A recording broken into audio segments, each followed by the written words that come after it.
You are listening to the IoT For All Media Network.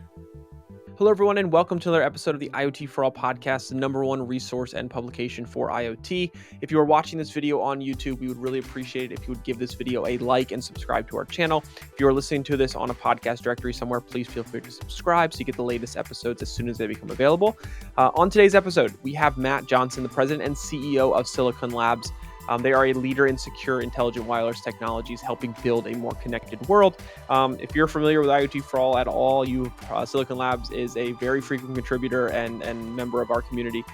So I think you'll get a lot of value out of this episode. We talk about the biggest growth potential areas for IoT in the coming years. What is Matter, if you've heard of Matter, and how that's kind of playing a role in the space, or will be playing a role once it's kind of released. That is something that we talk a good bit about as well. We talk about what it means to be open and have more of a standardized offering out in the market from an industry perspective.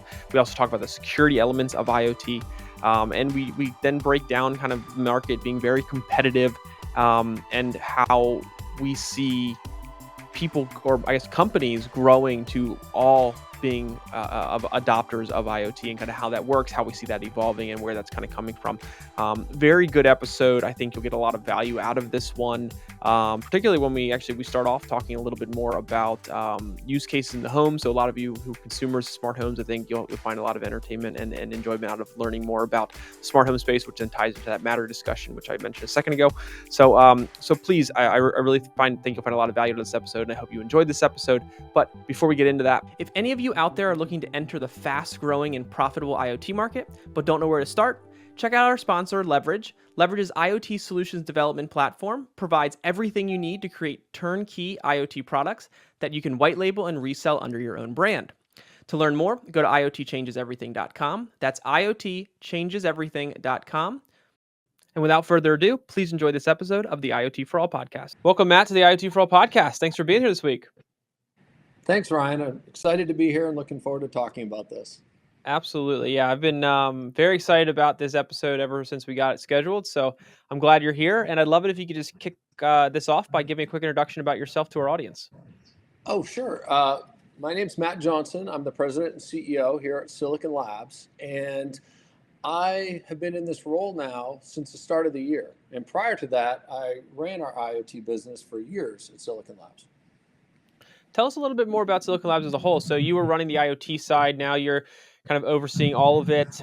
What areas do you all kind of play in, and what's your general role in the industry? Sure. So for those of you who are not familiar with Silicon Labs, we're a semiconductor company, which historically meant chips, but now it means, chips and software and tools, and that's what we do. And where we focus that is specifically for wireless connectivity for the edge. That is the easiest way to think about what we do. And, to help make that real, we provide the complete solution. If you had a device that needed connectivity, compute, security, we could provide a wireless SoC that provides all of that for our customers. So oftentimes in a lot of applications, we're the only or the largest piece of silicon for those applications because we provide that all completely integrated. Talk to our audience a little bit about the edge component when it comes to IoT, and kind of the power and the importance, and even like the opportunity that focusing more on the edge has in the IoT space. Sure. So, we're biased. This is all we do. We're 100% focused on the IoT. So I need to preface it with that. But we see the most exciting and incredible opportunity at the IoT edge. I'll maybe think of it a couple ways. First of all, just in terms of the quantity of devices, right? Our industry has never seen anything like the volume today and in the future that connected devices at the edge represents. So think today, maybe 10 or 15 billion units a year. And then if you go out into the future, a decade from now, you're talking 50, 60, 70 billion units per year of potential devices. There's nothing that we've ever seen in our industry like that. If you look at other transformational markets, PCs, handsets, automotive, they're just dwarfed by the orders of magnitude larger quantity of units. But that's just something that we try to wrestle with in terms of, addressing and scaling to meet the space. I think the most exciting piece is the qualitative side of this, in terms of, think of societal impact, environmental impact, economic impact of all these devices. That's where you get into some, really, I think, meaningful work and game-changing opportunities, whether it's, literally improving the quality of life for people, or improving the environmental impact or sustainability in multiple areas, or think of things like Industry 4.0 and the fourth industrial revolution. They're all underpinned by being able to connect devices, digitize devices at the edge, and that's where we play. So it's exciting. Absolutely, yeah. It's super interesting, kind of to think about all the potential in the industry. And one thing I did want to ask you is, this is kind of a two-part question. One is kind of where you see the biggest growth potential in IoT in the coming years, but this also ties into kind of the commitment I know you all have made to really be all in on the IoT side, especially this year, kind of going forward. So tell me a little bit about that decision and how that plays into how you all see, or where you all see, the biggest growth potential in the space as it stands now and kind of moving forward. So kind of the second part is kind of, why did we, go all in and 100% focus on this space? Is that? Yeah. Correct. Okay, sure. Yep. So I'll work my way back. Yeah. So if the why is, simply put, what I was mentioning before in terms of the size of the opportunity, quantitative and qualitative, just is unlike anything we've ever seen. And it's also a market that's unlike any other, right? The complexity, diffuseness, diversity, there's not one application, there's thousands of applications, hundreds of ecosystems, tens of thousands of customers. So for us to seriously, maximize the opportunity, we felt that 100% focus was the only way that we really maximize the potential and achieve our true potential in terms of impact and really helping the space scale. So we decided, which is unusual in our space, instead of trying to acquire more companies, we actually divested a big piece of our company and sold everything that was unrelated to IoT wireless, so we could 100% focus on this space. Because, easy way to say it, massive growth potential, and we're really well positioned, and we wanted to focus on that and nothing else. Because literally none of us have ever seen an opportunity or position like this, and we wanted to go for it. In terms of your other question on what are the biggest growth spaces, areas, if you step back, there is not one, this is the super application that's driving the space. We participate in multiple market segments, home and consumer type applications, life and healthcare, industrial, commercial, retail. They're all growing at a very fast pace. And if you look at all the different technologies we support, whether it's Wi-Fi, Bluetooth, Zigbee, Z-Wave, Thread, they're all growing very fast. So the first level of that is, there's not, one application or technology that's really driving this.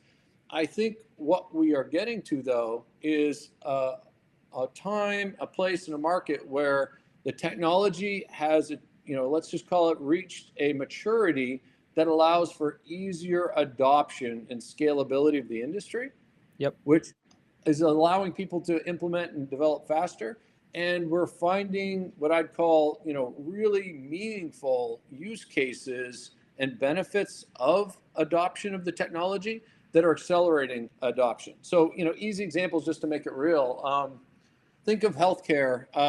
During the pandemic, we saw an explosion of, telehealth, and people needing to connect, not only when they're in a telehealth visit, but they want to have, your pulse oximeter, your blood pressure, your heart rate, temperature, all of that connected to your smart device, so you can share that with your doctor. Those things are, long-term trends that don't go away. Another one is in industrial, right? If you look at in the industrial space, it's always been exploring and doing, let's just call it prototyping and beta testing of different IoT implementations. And what we've seen over the last few years is kind of a maturity of the technology to that it can be implemented in a useful, meaningful way and in an Right. efficient way. And the return on investment is there in pretty short, 9, 12 months type timeframes.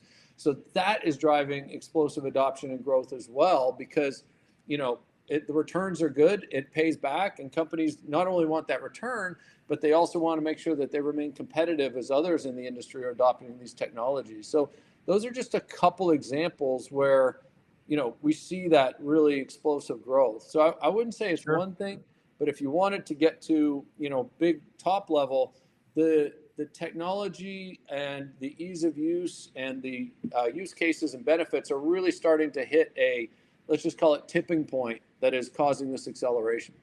And regarding those use cases and applications, have you seen any particular industry kind of explode more than others, or seen more trends in one industry versus another kind of adopt IoT more aggressively recently, as opposed to maybe how things have been, maybe particularly as it relates to one example, potentially like, the industrial space, as opposed to, another space? Is there any that kind of stand out to you? Um, I'd say, easy way to think of it is they are all growing remarkably fast. Usually, traditionally you'll see one up or down, or, others going faster than others. But to answer your question, for a while, we saw a really, really fast adoption in the home, in the smart Okay. home, which is the one I think most of us, know and love.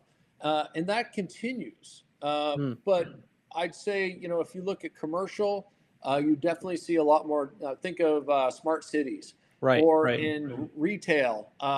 Just the ability to improve the shopper user experience. That adoption is going very quickly, and we already talked about industrial, where it's really about the economics and the ROI hitting a tipping point, and that's driving that fast adoption. And I should point out, I don't see any of these as 1 or 2 year phenomena. These are Mhm. multi-decade phenomena that Right. have tremendous upside potential. Industrial is arguably 20 to 25% adopted or less. So there's tremendous growth Right. that's still available there. Yeah, and you mentioned the smart home space. What anything surprising kind of happening on that front that you all have kind of noticed or kind of been keeping an eye on? Um, Matter. I Okay. think Matter is surprising in one sense, that we're talking about an industry that a lot of the companies involved in driving Matter and supporting Matter are competitors. Can you tell And our audience just quickly what Matter is? I know it's been discussed, but absolutely. just want to make sure they know. Yeah. So, long story short, Matter is a industry standard that is intended to accelerate the adoption of smart connected devices. Mm. And the way that's being done is by providing a standard that drives easier use, easier adoption, easier connectivity at the consumer and developer level. Mm. So if you step back and think, historically it's been, there's all these different technologies and ecosystems. Which one works with which? If I buy something from Apple, will it work with something from Google? Will Right. it work with something from Amazon? If I buy this wireless technology, will it work with that one and the other one? And if you go to, whether it's a website or a big box store, it can get confusing very quickly.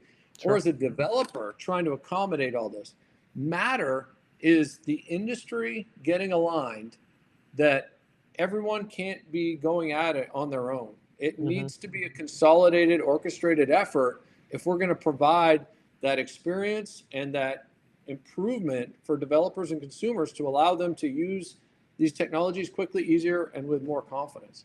So Matter was born out of the Zigbee Alliance, which Hmm. we renamed to the CSA Alliance. And the big surprise in the home is companies that whether it's Google or Amazon or Samsung or Apple, who historically competed, and they still do, have gotten together with the semiconductor companies who also compete against each other Right. and said, we've all tried this on our own, and we're seeing some level of success, but not the level of adoption for the industry that is transformational and that we all know, want, and need. And the only way we're going to get there is if we work together Sure. to provide a construct or overlay to make it easier for these technologies to work together, to get set up, to develop, and get into the marketplace with less resistance. So that's matter. And what that represents, I think, is remarkable. I think remarkable for all these companies to be working together, for all of us to agree that this is worth the effort, which is not trivial. And I think, to answer your question, that's a massive development in the smart home and beyond the smart home that I don't think the industry fully appreciates yet how impactful this will be over time. Yeah, I think it's important to also, this kind of brings up another point, is just around the value and importance that the different protocols in IoT make in the success, the ability to Yes. help adoption grow and so forth. Can you talk a little bit more about just kind of that piece and the importance of protocols in IoT? And you can also maybe touch on the importance of being open, standardized, and how that all plays into the security aspect as well. Wow. Yeah, I'm going to write this down because you just hit like three huge ones.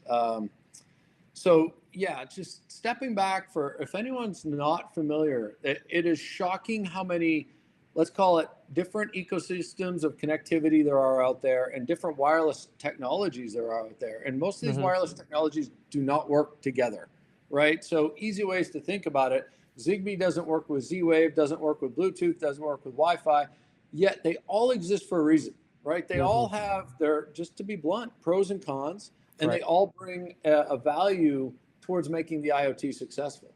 So we took a different stance on this than most companies years ago. We decided our focus is on making the IoT successful. It's not about making a technology successful. Because what we found and can tend to happen is if you have one technology that you really push, you push it as the answer for everything. And that's not the reality of the way it works. If you think of a smartphone, a smartphone has many different wireless technologies, right? Whether it's cellular or Wi-Fi or Bluetooth or GPS, you name it. And they each bring a unique value and capability. The IoT is no different, right? An IoT application requires multiple wireless technologies. And we believe to make the IoT succeed, there's tremendous power in supporting them all and allowing them not only to work well, but to work well together and integrate these technologies. So that's why we focused on having more breadth and depth in this space than anyone else, because we believe that one technology is not the answer. It's getting all these technologies to work well and work well together, which, by the way, that's what Matter is doing. It's pulling technologies like 15.4, Wi-Fi, Bluetooth, and allowing them to work extremely well together and seamlessly. So that's the first piece. Is it's really critical to understand that all these technologies play a role. And by the way, there's a ton of proprietary ones out there too that do their own thing for good reasons, and they help our space as well. You asked about open. Open's really important. If you study the history of our space or industry, there's not many closed or proprietary standards that really went mainstream and helped the consumer and helped the industry. And we're big believers in that, right? You look at the success of Wi-Fi or Bluetooth as an example. This is why our approach is to make things open. Easy examples that I can give you. We used to have a thread technology that was based on a proprietary stack for the wireless interface. We decided to go open, and we now support OpenThread. Another good one is Z-Wave. Z-Wave was a, for lack of a better term, proprietary closed ecosystem that only Silicon Labs owned. We acquired the company, the technology, and people thought we were crazy when we said, guess what? We're making this an industry standard. We're opening it up. We allow people to create parts that are alternate sources that compete with us. And we did that because we really believe in our cores that if you really want the IoT to succeed and you're really putting the success of the industry first, open is what will win, and open is a path to making the biggest impact. So that's our philosophy around open standards. When you asked around security, can't emphasize enough how important it is that our industry embraces security, not as a feature, but at the foundational elemental level, that the experience and use of this technology is secure. Sure. Again, if the goal is to make the IoT reach its maximum potential, people have to trust it. And if there's not trust, we're not going to reach that potential. That's why we've been leaning in on this for literally years, because we see this as, kind of a cornerstone for our industry, not a feature or an additional thing that you do after the fact. It's got to be integral, just like quality is. Security needs to be foundational. Absolutely. No, that was all very, very well said. I appreciate you kind of entertaining that long-winded question I had, and really, I tried to get to all the points, but no, you did. It was fantastic. I did want to ask kind of one question as we start to wrap up here. It's more of a question for our audience, and we get asked this a decent amount, and it's looking at the market from an adopter standpoint. And a lot of people see different IoT offerings, different platforms, different solutions, different tools, lots of different technology. If I'm looking at this from an adopter standpoint, say a developer standpoint within an organization, should I be considering when I'm evaluating all the different components of an IoT solution, all the different options there? And what would you say are some of the biggest challenges that they're going to have to be thinking about to overcome in that adoption journey? And are you thinking about someone who's, just adopting today, now, or in the future? What I, type of? I'd say now. I'd say now time frame, Yeah. just because it's going to be more relevant to our listeners to say, hey, look, I'm convinced I want to adopt IoT. I have my team looking into it. What should they be thinking about? How should they be evaluating the different pieces that play into it? Because there's so many options, whether it's on the hardware side, the software side, the connectivity side, the standards obviously play into it, like we've been talking about. How do you navigate that? Or how should they be thinking about navigating that, I It's guess I should say? it's a great question, and honestly, I think it's a difficult time to be a developer in our space, because it's incredibly exciting, all the growth and potential, but it's also, there's a lot in flux, and that's why I asked today or in the future. So, let's be specific, and I'll answer the question. I would make sure that one, we talked about the importance of open, we talked about the importance of security, uh, multi-protocol, making sure that you're not trying to address the space with one protocol. It generally doesn't work that way. So making sure that you have that platform approach that gives you the ability to adjust across as the industry evolves. Future proofness or upgradability, I think, matters tremendously. So let me be specific. Mm-hmm.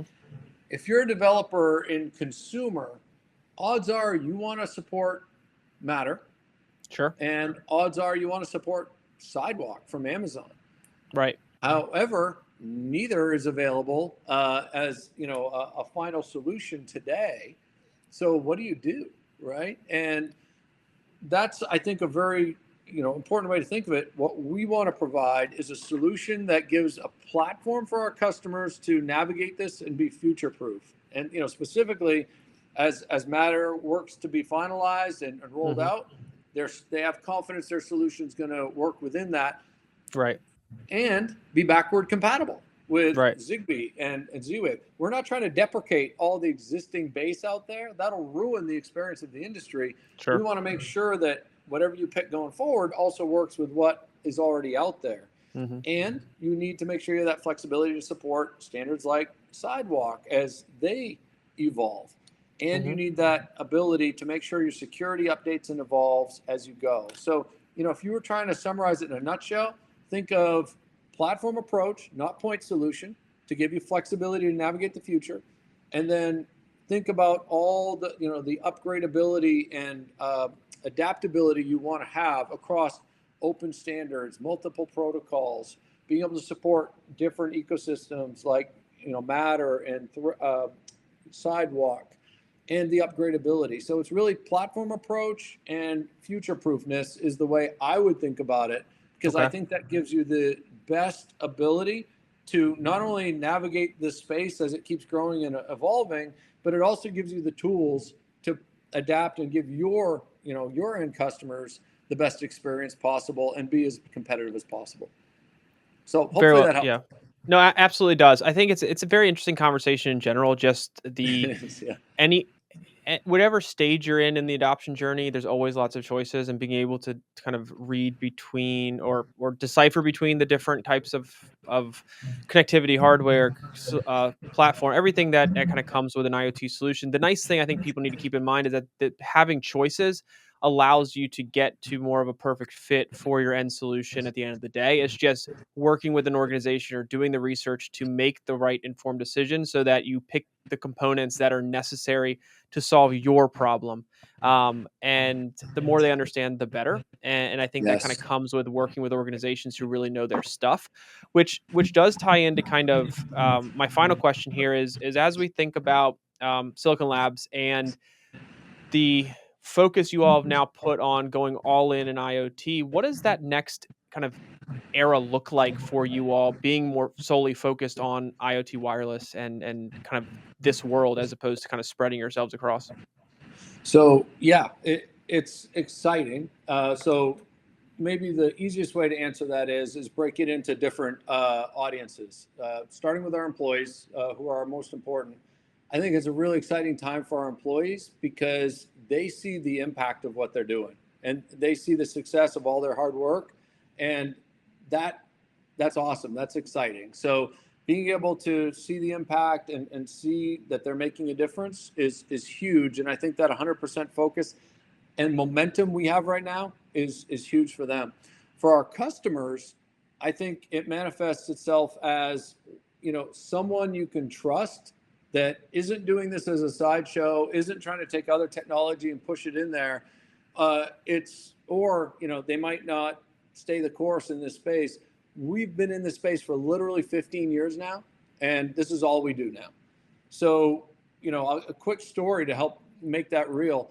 I remember 3 or 4 years ago being in a customer meeting, and we had a bunch of our product managers in the meeting, and a customer said, hey, there's so many technologies, I don't know how to pick which one. And literally like 5 people at the same time raised their hand and said, oh, I've got the best one. Right. And that's when we realized we needed to change the way we engage the market. So we switched to, application segment focused. So we could be an unbiased, advisor and counsel for our customers and say, look, our goal is to, be the best at, light bulbs, or be the best in the home for these applications. And because of that, we have all these technologies, but these are the pros and cons. This is what we'd recommend. So that focus will continue to benefit our customers and developers because it's the only thing we do. We're working to truly make sure that we're the best at it and make the IoT succeed. And then the last thing is, I think it's a benefit globally for all the reasons I mentioned. If the IoT succeeds, it really does make the world a better place at multiple levels. Sure. And that's incredibly exciting. And I think all of us want that to happen, and we're committed to doing that. It's the only thing we're focused on now. And I love that. That sounds it's a very kind of smart decision, I think, of what you all have made to kind of focus on this, given how much of an opportunity there is in this industry. And you mentioned kind of being more of an unbiased resource for people. That I think carries a ton of weight in the industry, because there's so many companies out there right now who are very focused on just pushing their own thing, even if it's not the right fit for solutions. And that's only going to lead to poor experiences with IoT, less adoption, and then that just hurts the industry as a whole. And that's not how anybody wins. This industry needs companies working together, solutions to be deployed, scaled, and companies to see success to really help build up the adoption across the industry. And that's not going to help if people aren't really kind of advising the companies that they're working with to the best decision possible. So totally agree on kind of all those fronts. For our audience out there wanting to learn more and get a better sense of what you all are doing, stay in touch, what's the best way to do that? So if you already work with us and you're just looking to reconnect, for sure we have our existing connections. If you're not familiar with the company, please visit us and reach out on the website, at www.scilabs.com. That's an easy way in, and we'd love to connect and talk to anyone who's interested in the space. What we see is, without exaggeration, we have hundreds and hundreds every month of new people saying, I'm awesome at this, but which is their thing, but I want to provide, wireless connectivity to the cloud or to a mobile device. How do I do that? Right. We're great at that. The other great option and event for people is WorksWith. Every year we do a developer conference where we pull together the industry, on average 6,000, 7,000, 8,000 developers, and really sit back and say, okay, here you are, you want to get here. What are all the tools that you need to get there? And we have the major ecosystem leads there as well. Google's there, Amazon's there, you name it, to try to make it as easy as possible to get from A to B. And that event is unlike any other in the industry because it keeps getting bigger every year. So that's the other place I'd recommend to visit. Fantastic. Well, Matt, this has been a great conversation. I really appreciate your time. The insights you've shared are fantastic. I think our audience is going to get a ton of value out of this. I'd love to have you back at some point to kind of talk about things potentially later on this year, see how things are going on your end, talk about Matter, talk about just kind of the evolution of the industry and the growth we're seeing. So thanks again for your time. Really appreciate it. Anytime. Really enjoyed it. Be happy to come back. And I really want to get a closer look at some of those toys behind you, but we'll do that another time. Oh, yeah. Yeah, we got a lot of stuff. And I've had some people on the show ask, like, oh, did you just go back behind a Best Buy and pull some boxes out of the dumpster? I said, no, these are actually there's things actually in the boxes. We have another room outside of the studio with more stuff that's been sent to us to play with, test. So we're going to get into some consumer stuff just on the video side, just to talk about the product development side of, or bringing a product to life and talk more about them behind the scenes of IoT consumer products, not so much like reviewing and promoting them directly, more of just like, hey, there are a lot of learnings in bringing, like, for instance, this dog collar, building this as a device, a smart device, bringing it to market. A lot of learnings, I'm sure, can be translated over to the companies that build solutions and hardware for the enterprise and commercial, right? So it's just the end user that differs. So that's awesome. So yeah, a lot of fun stuff. But again, thanks so much for your time. We'd love to have you back, and look forward to doing more in the future. Great. Thank you much. All right, everyone. Thanks again for watching that episode of the IoT For All podcast. If you enjoyed the episode, please click the thumbs up button, subscribe to our channel, and be sure to hit the bell notification so you get the latest episodes as soon as they become available. Other than that, thanks again for watching, and we'll see you next time.